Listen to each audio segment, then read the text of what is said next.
महादेव निकल कर जा रहे थे, जो काला कवि थे उन्होंने जो तोता तोती को देखा तो पहचान गए कि ये मेरे तो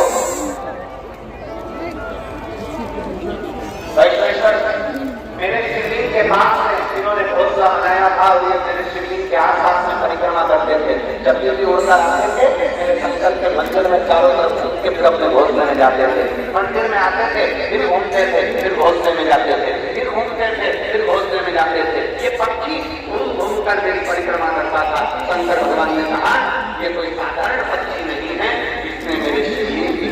परिक्रमा करी है, मेरे शिवलिंग के आसपास घूमा है। ये साधारण मनुष्य नहीं बनेगा, ये साधारण जीव नहीं बनेगा, ये नरक का भोग नहीं भोगेगा, ये पृथ्वी पर जाकर के ब्राह्मण और ब्राह्मणी के रूप में जन्म लेगा और साधारण। और महाराज इसकी पत्नी का नाम लोपामुद्रा होगा और ये जो पृथ्वी पर जन्म लेगा ये साधारण मनुष्य नहीं होगा, इसका नाम अगस्त ऋषि होगा। अब जरा विचार करिएगा, शंकर भगवान के शिवलिंग के ऊपर चारों तरफ घूम रहा है तो पक्षी अगस्त का जन्म का देता है।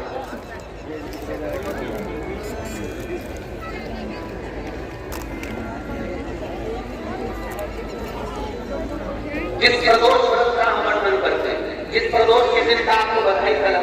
की प्रदोष की आपको बधाई हो, प्रदोष शाम का जो समय होता है, प्रदोष काल जो होता है उसका वर्णन जब हम करते हैं कि प्रदोष की पूजन का विधान किसने बनाया, ये प्रदोष की पूजन का नियम किसने बनाया, ये प्रदोष की संध्या काल का प्रदोष के समय पर पूजन का विधान कौन बनाया, ये प्रदोष के समय पर एक बेलपत्र चढ़ाने का विधान किसने बनाया, प्रदोष के समय पर एक समीपत्र चढ़ने का विधान किसने बनाया, प्रदोष के समय पर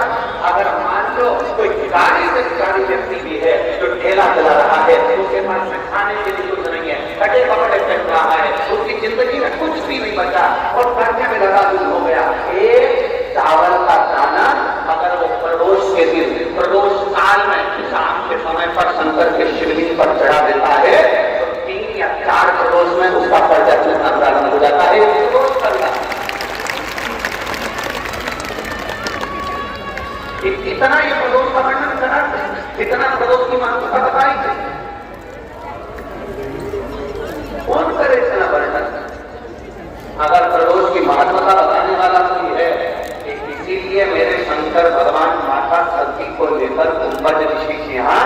अगस्त ऋषि के यहाँ कथा सुनने के लिए गए थे, क्योंकि उनके बराबर कोई शंकर के महत्व को बता नहीं सकता और प्रदोष के महत्व को नहीं बता सकता। सती मैया को प्रदोष का महत्व बताने के लिए शंकर सती को लेकर कुंभज बाबा के यहाँ ये प्रदोष के महत्व को तो जानो सती को, तुम प्रदोष के महत्व को तो सती जानो, तुम प्रदोष के महत्व को तो सती पहचानो कि प्रदोष का महत्व क्या होता है, प्रदोष काल का महत्व क्या होता है, प्रदोष के समय का महत्व क्या होता है। जिस समय पर सूरज डूब रहा है, चंद्र प्रकाशित हो रहा हो,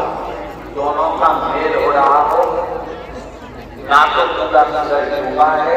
न पूरा चंद्र आया है, न पूरा अंधेरा है न पूरा उजाला है, उस समय को प्रदोष काल कहा गया, उस समय को प्रदोष का समय कहा।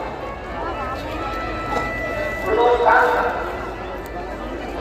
अब कई लोग हमसे कहते हैं गुरु जी आप हमको प्रदोष का समय बताया करो, प्रदोष काल को कहते प्रदोष का समय किसको। अब एक बात हम आप सबसे कहना चाहते हैं, जितने लोग आज तक चैनल पर सुन रहे हैं, जितने फेसबुक यूट्यूब पर सुन रहे हैं और जितने रेवाड़ी स्थल पर खड़ा कथा को सुन रहे हैं, आप सबसे एक बात कहना चाहते हैं, अगर हम समय देखकर बताएं आपको कि शाम को 6 बजे 6:30 बजे से लेकर 8:30 के बीच में ये समय है या 5:30 से लेकर 6:30 तक का ये समय है, या हम सबको बोलते हैं कि इतनी बजे ये समय प्रदोष काल का रहेगा या इतनी बजे ये समय रहेगा, तो देखिए कभी कभी ठंड का समय आता है तो दिन जल्दी ढल जाता है, कभी कभी गर्मी का समय रहता है तो दिन बहुत लेट ढलता है।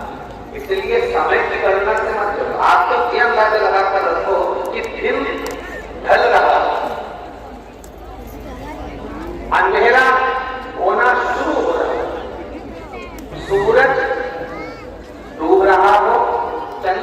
प्रकाशित हो रहा हो, अंधेरा अपना काम कर रहा है,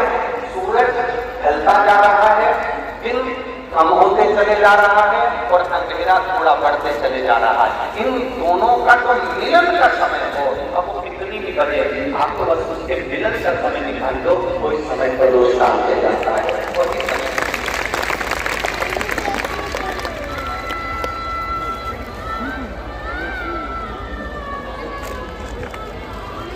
अब प्रदोष काल की पूजन का विधान किसने बनाया? कोई आपसे तो क्या बताओगे? जन के बोलो